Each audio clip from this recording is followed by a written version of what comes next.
안녕하세요. 책과 함께하는 시간입니다.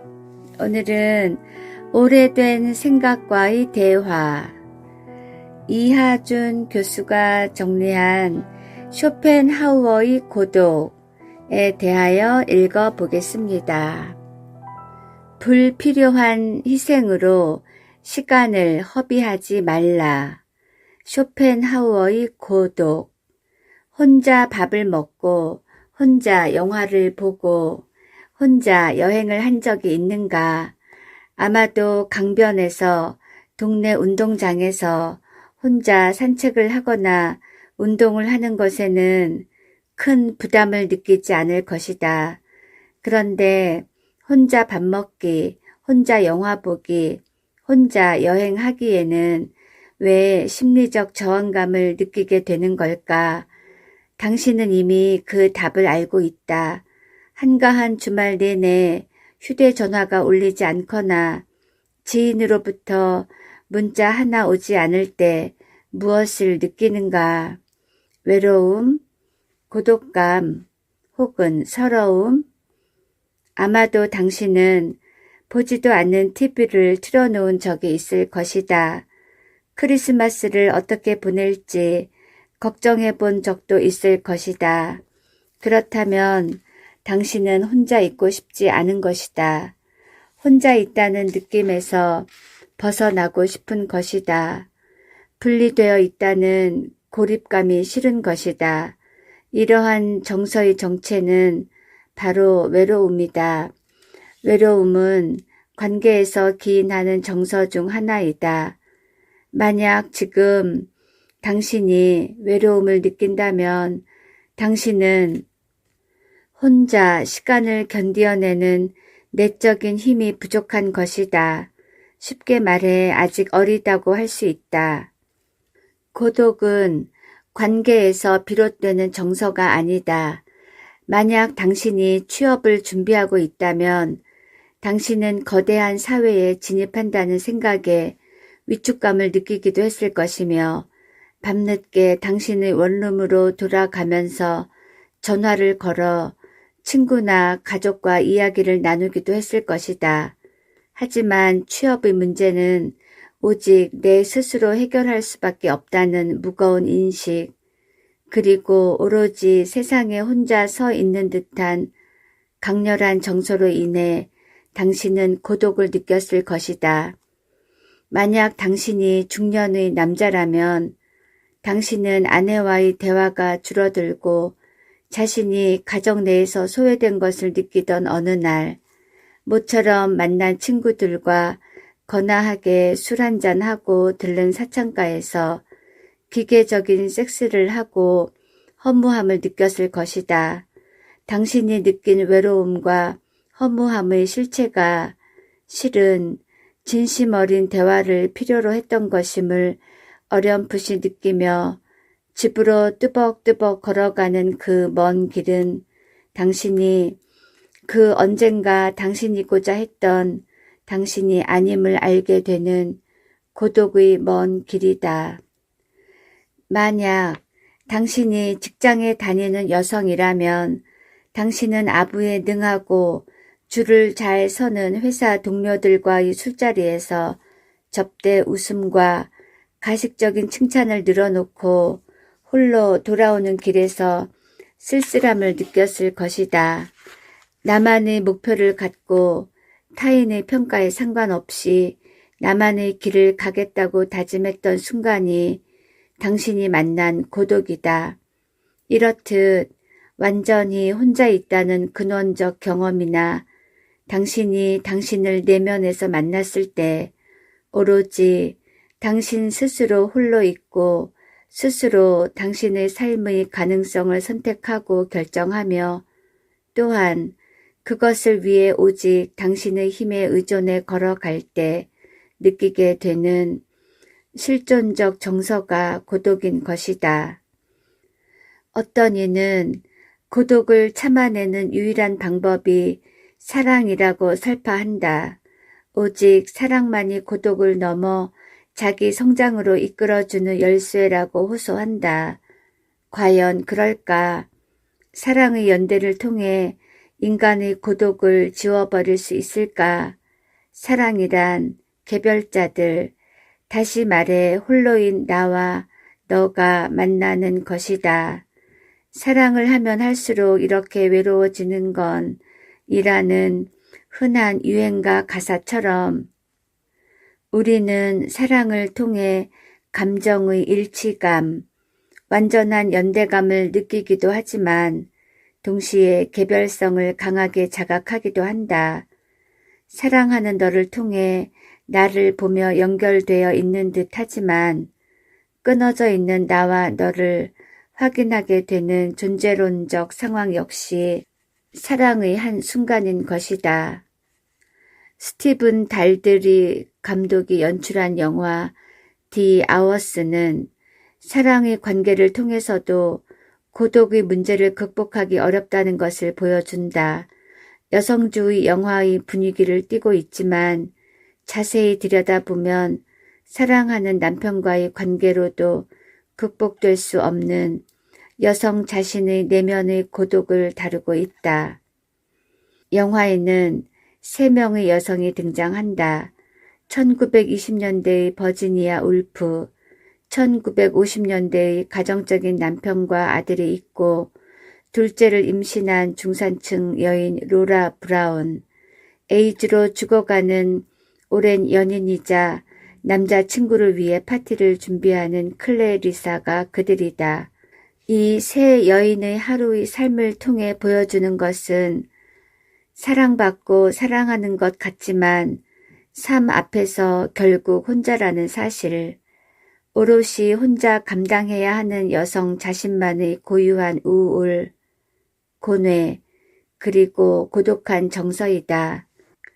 또 어떤 사람들은 술, 마약, 섹스와 같은 좀 더 쉽고 감각적인 즐거움을 통해 고독을 극복하고자 하기도 한다.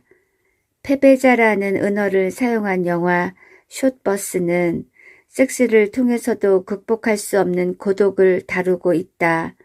서로 죽도록 사랑하는 게이 커플도 이성의 부부도 결국 사랑과 섹스로도 해결할 수 없는 인간의 근원적 고독으로 인해 자살을 생각하고 만다. 영화 전편에 걸쳐 등장하는 섹스와 혼음의 장면들은 외로움과 고독을 벗어나려는 인간의 몸짓이며 감독의 의도를 보여주는 미장센일 뿐이다. 자유로운 대화와 탈일상의 성적 쾌락 속에서도 끝내 떨쳐내지 못한 공허와 고독이 이 영화의 주제이다. 다음부터는 쇼펜하우어의 말입니다. 고독은 이중의 이득을 가져온다. 첫째는 자기 자신과 함께 있을 수 있다는 것이고 둘째는 타인과 함께 있지 않아도 된다는 것이다. 그런데 두 번째가 중요하다. 모든 교제에는 얼마나 많은 강제와 번거로움, 또한 위험까지도 따르는가를 잘 생각해 보면 곧 알 수 있다. 그러므로 시간을 내어 고독을 가까이 하고 다시 고독을 사랑하게 된 사람은 금광을 얻는 것과 다름없는 이득을 본 셈이다. 그러나 이것은 모든 사람에게 다 가능한 것은 아니다. 고독은 모든 탁월한 자들의 운명이지만 그들도 때로는 이 고독을 탄식하기도 할 것이다. 그래도 두 가지 재앙 중에서 나은 편이라는 생각에 이것을 택할 것이다. 고독의 적막감을 오랫동안 감당할 수 없는 사람에게 충고하고 싶은 것은 젊을 때 인간에 대하여 반드시 느끼게 되는 불만감이 때때로 자신을 고독으로 몰아넣어도 자기 고독의 일부를 가지고 사회에 들어가는 습관을 가지라는 것이다. 그렇게 하면 그는 사회에서도 어느 정도 고독을 즐길 수 있으며 그가 생각하고 있는 것을 남들에게 전하지 않고 또 남들의 말을 곧이곧대로 받아들이지 않는다. 그래서 도덕적으로나 지적으로 남의 말에 별로 많은 기대를 하지 않으며 남들의 견해에 대해 무관심한 태도를 취하게 된다. 이런 무관심이야말로 언제나 찬양할 만한 너그러움을 기르는데 가장 확실한 방법이 된다. 여기까지는 쇼펜하우어의 말을 인용했습니다.